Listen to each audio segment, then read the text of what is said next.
Let me introduce my guest, Malaki Ugumadu. He's a lawyer, that's a legal practitioner. Good to have you join us. And of course, Professor Patience Akwanobong. He is a political scientist and a lecturer at Arizona State University. Yes. Well, you're also a journalist. Yes, I am. Yes, I picked that from the last time we spoke to you. You were talking about your editor then at that point in time. Good to have you here with us. Thank you. How has it been so far monitoring this particular election?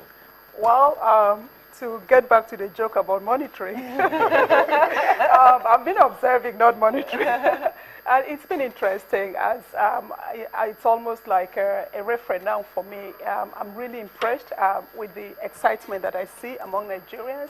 And as one of your guests said earlier, it seems Nigerians are more interested in the process than politicians themselves. So I hope this is a message that has gone out to politicians that it's not going to be business as usual anymore because Nigerians are really invested in this. They have a stake in the process, and they hopefully will be expecting more from politicians beyond the 500 naira. I understand people were being given in some villages out there yesterday. If I'm correct, you were was it the National Concord? I've been in many places. National. I wanted to link it with the 1993 election. Okay, yes. Where were you at that point? African Concord magazine. Beautiful, and you followed that particular election. Yes, Tell I did. us the difference. You know, I have been trying to find out the defining moment for us in this particular 2015 election in comparison with previous elections. Now, in this case, the 1993 election and 2015 election, what would you say is the defining moment for you for this particular one you are observing? Okay, okay. Let me look at the similarity. One similarity is that Nigerians were excited then, they were involved, and they owned the process then in 1993. I see a whole lot of that here. The difference is that back in 1993, there seemed to be clear favorites and clear non-favorites. So it was clear the person Nigerians wanted, and there was overwhelming support. In this election, even when there are diehard supporters, they still have, it's like, well, maybe, you know, so it's not, they have caveat in their support for at least the frontline candidates. So it's not, those who are supporting Buhari, they are supporting Buhari, but for a lot of them, they are still caveat. And same for President Jonathan. Back in 1993, those who were for MKO, they were like totally 100% for MKO. And those who were for the other candidate, Tofa, they were also 100%. So what I'm saying is that it appears Nigerians don't have clear choices, but they feel they have to vote for somebody. So they've gone out and they've cast their vote in the places where elections held yesterday. Well, Mr. Ogumadu, I'm sure, I was watching you yesterday, I believe. And you I were also wanted here. to have you interview me as well. Okay, your wish is kept in here part. now. I'm out of this. I'm happy to be here interviewing you, and I watched you talk about the Kajrida controversy. I watched that conversation, very interesting conversation about Nigerians owning the process, and in spite of it, still trying to ensure that the process was as credible as can be. But just before you walked into the studio, we saw the reports from Imo State now. The governor of Imo State had called in on the program to talk about what, to make some allegations. And we had also heard from the Deputy Speaker of the House of Representatives, Honorable Emeka Ihedioha, talking about his own experiences. They were a little counter to what the governor had talked about. How do you think that arguments like this and allegations and counter-allegations could affect the process that eventually emerges from this, or the results that come out of this? Well, by and large, let's appreciate election as a contest. Contending parties will do everything within their powers to undermine their opponent. What is of importance is that in the process of politicking, you must confine yourself within the parameters of the rules, such that at the end of the day, you leave the most important and crucial aspect of the exercise for the statutorily empowered regulatory body, and that is INEC. No one expects that Okorocha will speak any less than he did, just as the aspirant, Ihedioha, could have, no person would expect that he would do anything less than what he did yesterday. But I think by and large, what we are dealing with, which is actually this whole concept of democracy, is a platform for ideas, a forum for choice. And I think that the good news is that Nigerians seem to have it now. You know, the reason why this question is important is because I did ask Governor Okorocha at what point did he think that the process began to go awry? What exactly happened at the polling units? And he said that at the polling units, voters were able to vote. Everything seemed like it had gone well until the collation. That's according to him. Now, do you think that we're just being given the facade of something going right? Do you think it could still go wrong even after the voting process has gone right? Now, vigilance, they say, is the... Eternal vigilance. Yeah, eternal vigilance is the price for freedom. The fact that we got it right at inception doesn't mean we should, relax back or rest on our oars. That consistent insistence that all must be done according to the rules must be ensured. That way, you won't have the story very early in the morning and then the bad news in the evening. And I think that what Mr. Okorocha may be saying, with particular respect to Imo State, cannot be the general position all across the country. The reason being that the variables that played out in Imo State certainly will not be the variables that will play out in Ebonyi or even in Lagos State.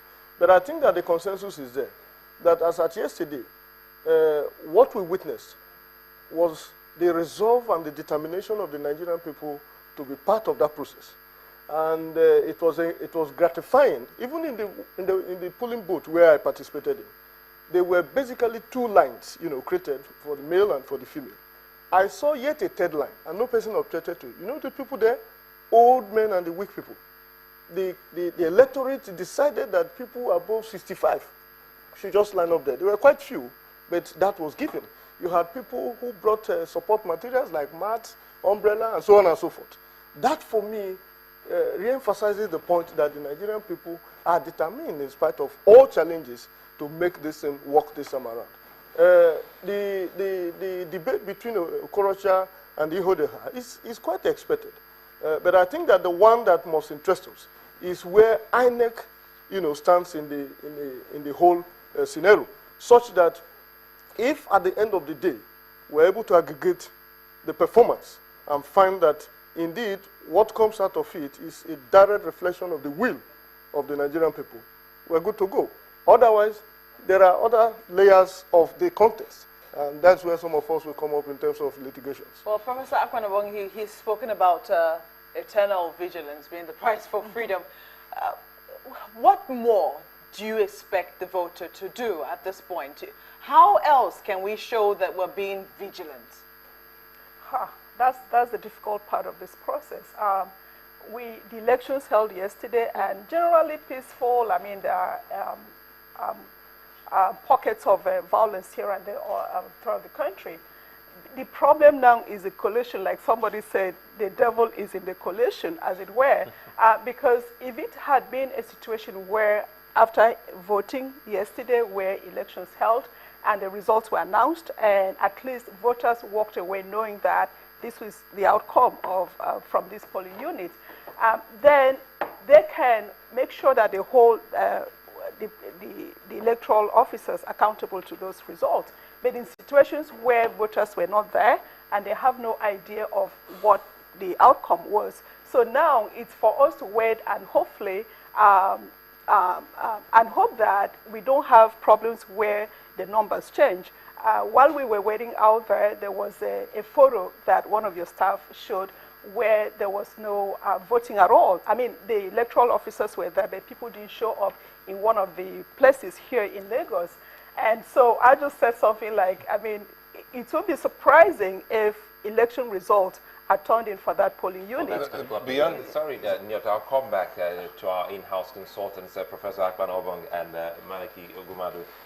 Apologies. Let's very quickly go to Hussein Tanko. He's an election officer in Jos South. He is Jos South, and we were able to collate about 4 registration areas, results from 4 registration areas.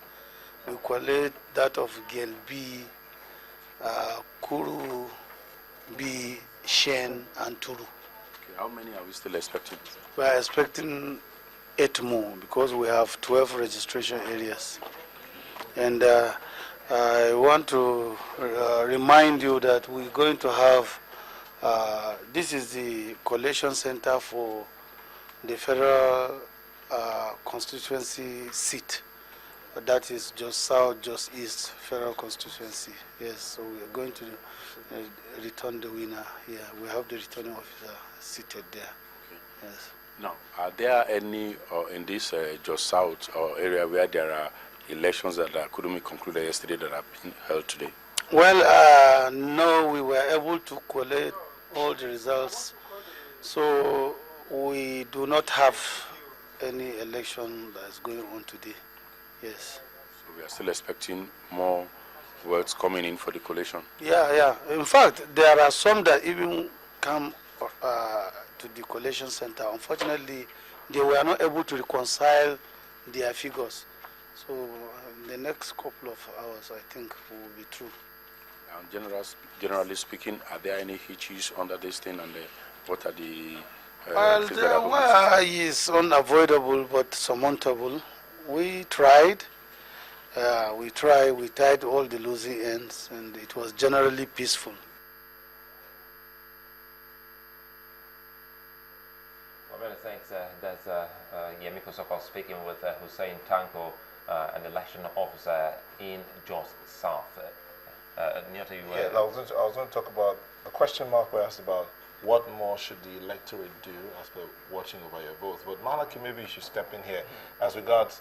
Yes, yesterday some of the members of the electorate could not vote, but today they've been given an opportunity to vote. And you just talked about a photo that was shown of the electoral official sitting down there, but nobody there to vote. Well, let's put it in context. This election witnessed the enthusiasm and the resolve of the Nigerian people, not just to participate, but to own it. And I think that would lead to the legitimacy quotient of the whole exercise. But were there challenges? Certainly there were.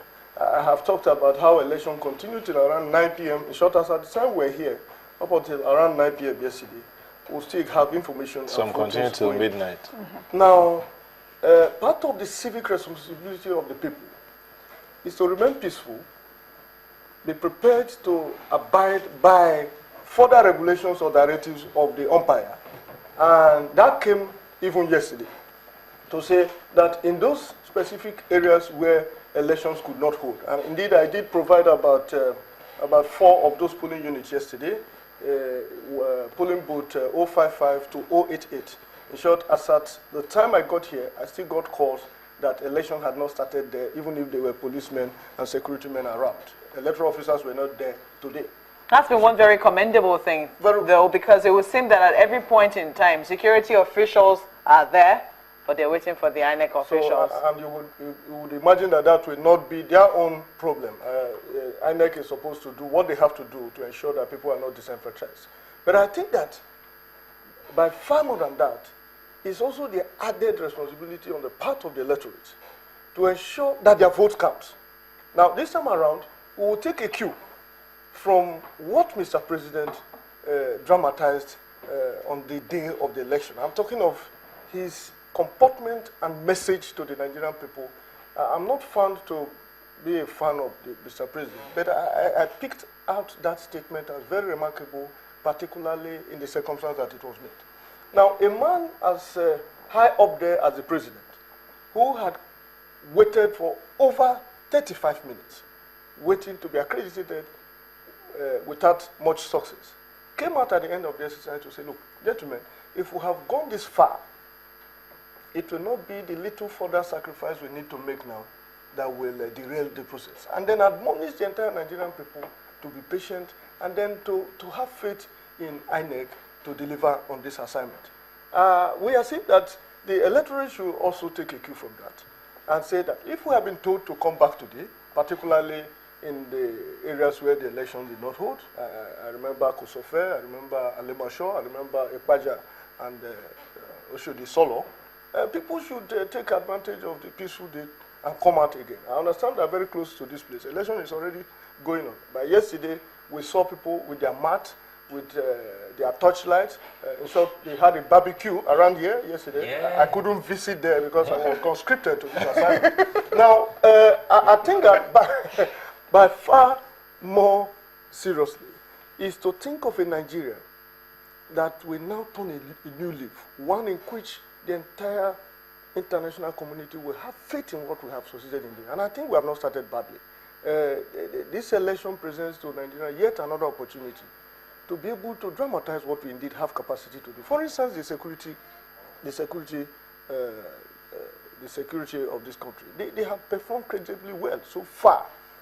You could see that the soldiers, and that was part of our argument in the past, when the issue of deploying the soldiers were on, that look, you can do well by positioning them in strategic places away from the polling booth, because there is this contradiction between the civic responsibility of the electorate and the presence of an institution that believes essentially in force. You might need to just hold your thoughts a bit. I think we have... Eseme Ibo, well, from Akwa Ibom State, he was the former spokesperson. I guess that was the 5th Assembly, or 6th.